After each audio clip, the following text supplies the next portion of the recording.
but the right of all. With a strong United Nations, we can build a world. Pidato Presiden Prabowo banjir apresiasi saat sidang umum Perserikatan Bangsa-Bangsa ke-80 di New York, Amerika Serikat.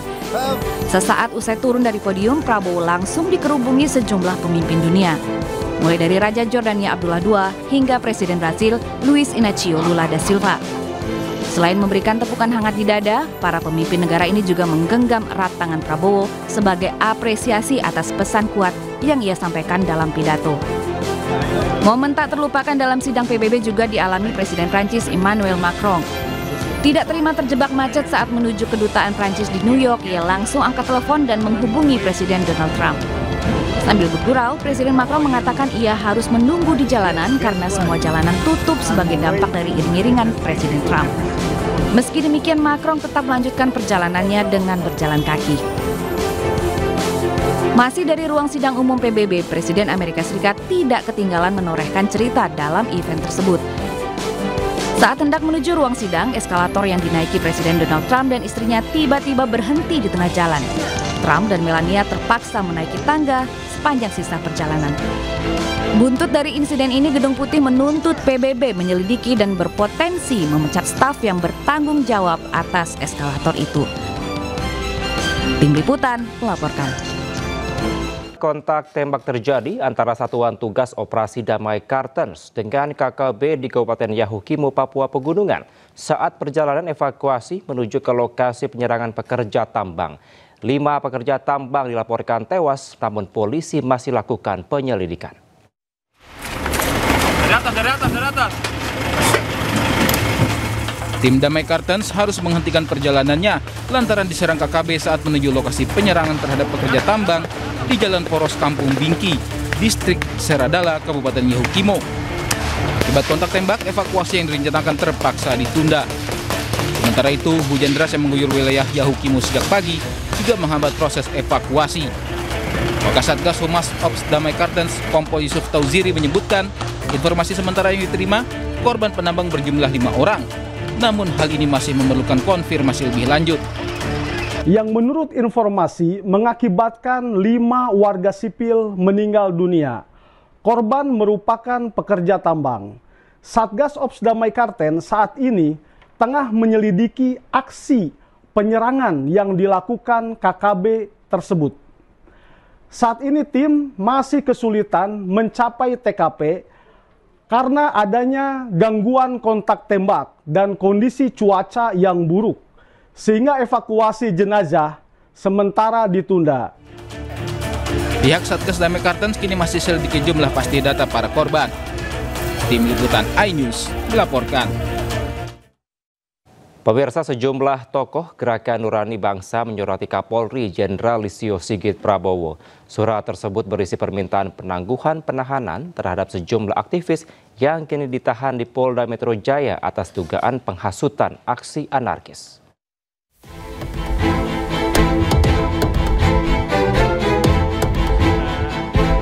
Sejumlah tokoh yang tergabung dalam Gerakan Nurani Bangsa atau GNB menjenguk Del Pedro sebagai bentuk keprihatinan atas penahanan sejumlah aktivis yang kini ditahan di Polda Metro Jaya atas dugaan penghasutan aksi anarkitis Selasa siang.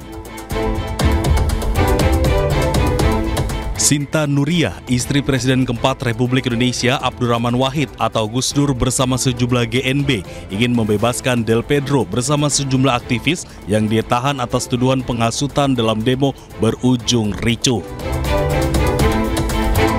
Menurut Sinta, sejumlah aktivis ingin mewujudkan bahwa Indonesia adalah negara yang berdaulat, bebas bersuara, dan bebas berpendapat. Inilah tujuan kita, Gerakan Nurani Bangsa, datang kemari untuk meluruskan semuanya itu dan membaik-baikkan semuanya itu, karena mereka adalah anak bangsa kita yang berjuang untuk kemanusiaan dan untuk negara Indonesia. Setidaknya ada sejumlah aktivis, salah satunya Direktur Lokataru Foundation Del Pedro Mahren, dan berharap dalam jalannya proses hukum, aktivis yang ditahan tersebut hak asasi manusia mereka terjamin di Polda Metro Jaya. Dari Jakarta, Tim Liputan iNews melaporkan. Ya, sementara pemirsa, polisi membentuk tim transformasi dan reformasi di kepolisian internalnya. Pembentukan tim ini berisi 52 perwira tinggi Polri.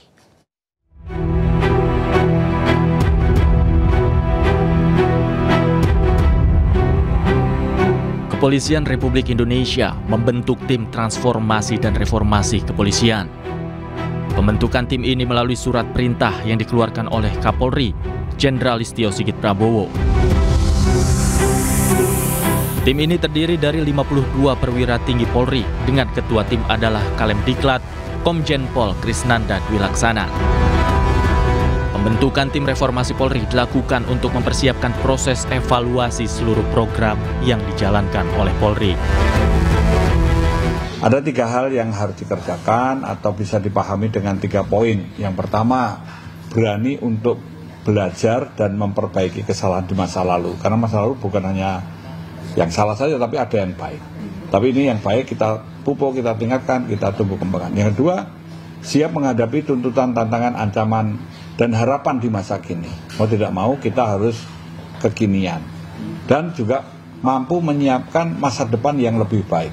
Karena mau tidak mau kita harus memikirkan bagaimana ke depan yang lebih baik. Nah, tentu inti daripada transformasi reformasi Polri ini adalah sesuai dengan keutamaan polisi di dalam pemolisiannya. Sementara itu, peneliti Institute for Criminal Justice Reform, Iqbal Muharram Nur Fahmi, mengaku skeptis dengan komposisi tim transformasi reformasi polisi yang seluruh anggotanya merupakan anggota Polri. Apabila kita melihat komposisinya, 52 anggota, yang mana semuanya tergabung dalam anggota Polri, nah itu kita harus pertanyakan gitu ya. Kita harus skeptis melihat itu, bagaimana apakah ini menuju arah perbaikan.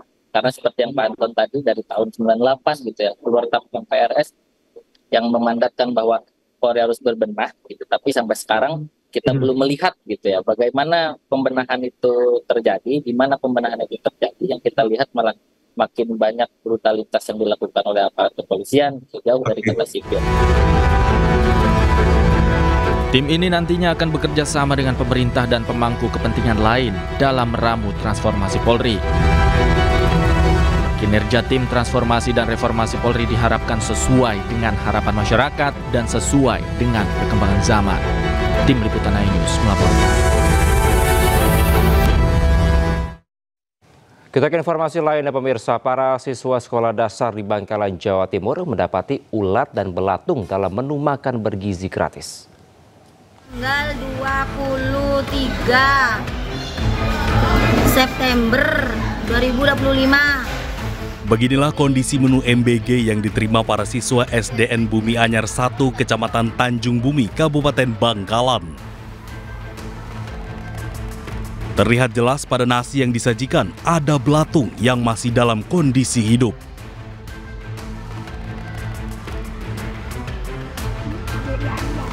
Tak hanya di nasi, ada juga belatung pada sayuran berupa kol dan wortel. Padahal sebagian MBG ini sudah terlanjur disantap oleh beberapa orang siswa. Siswa lain yang langsung melihat keberadaan belatung tersebut secara spontan merekam dan melaporkannya ke guru kelas. Usai laporan tersebut, pihak Satuan Pelayanan Pemenuhan Gizi setempat langsung menarik makanan yang terlanjur didistribusikan ke sekolah.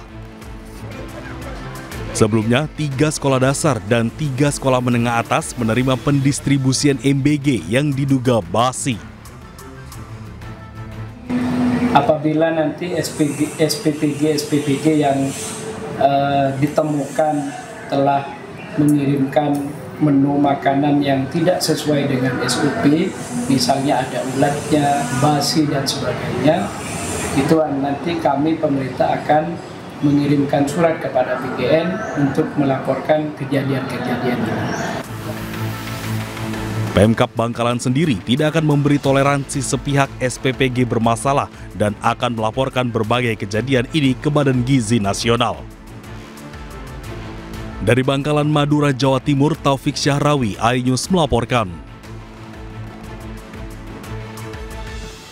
Ya, sementara itu pemirsa, di Kabupaten Bandung Barat hingga kini puluhan siswa korban keracunan makan bergizi gratis masih dirawat intensif di Aula Kecamatan Cipongkor dan RSUD Cililin. Banyaknya korban, Pemkab tetapkan kejadian luar biasa atau KLB. Pemerintah juga didesak hentikan sementara program MBG untuk dilakukan evaluasi total.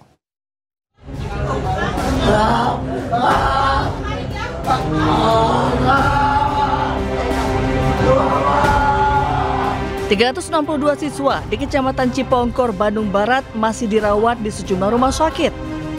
Mereka mengalami keracunan usai menyantap menu makan bergizi gratis. Sejak Senin siang, rombongan pelajar dari PAUD hingga SMA terus berdatangan dengan berbagai keluhan seperti mual, muntah, diare, hingga sesak nafas. Bupati Bandung Barat, JJ Rici Ismail, menetapkan kasus keracunan makan bergizi gratis sebagai kejadian luar biasa. Fokus utama dari kita adalah penanganan untuk para korban. Jadi sekarang juga kita sudah menetapkannya sebagai statusnya KLB. Kasus keracunan terjadi akibat tidak adanya persiapan yang matang dari mulai regulasi, keamanan pangan, perhitungan gizi dan nutrisi, hingga lemahnya monitoring dan evaluasi. Meski sudah mengolah 1 miliar porsi dengan anggaran 335 triliun, hingga saat ini belum ada peraturan presiden soal MBG. Absennya perpres ini menjadi penyebab tidak adanya payung hukum hingga petunjuk teknis pelaksanaan MBG.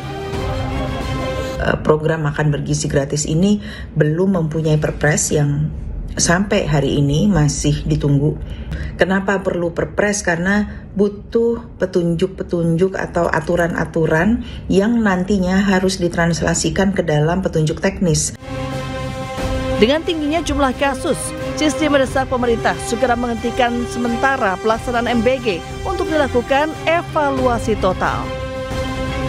Sudah saatnya program MBG ini dihentikan sementara, melakukan evaluasi dampak sehingga semua kekurangan-kekurangan yang dapat diperbaiki ini bisa diperbaiki, diulang kembali prosesnya, dan baru kemudian diputuskan melalui sebuah evaluasi.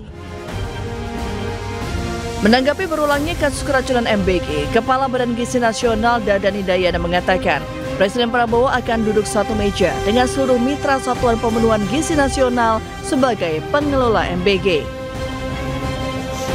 Sepulang dari New York, Pak Presiden ingin bertemu dengan seluruh mitra yang sudah operasional.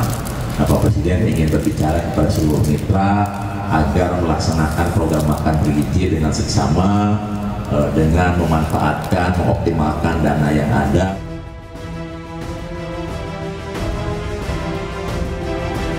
Kasus keracunan akibat MBG bukan yang pertama. Cisdi mencatat sejak diluncurkan 6 Januari lalu telah terjadi 5.626 kasus keracunan di 16 provinsi. Tertinggi terjadi di Jawa Barat mencapai 2.051 kasus. Tim Liputan iNews melaporkan.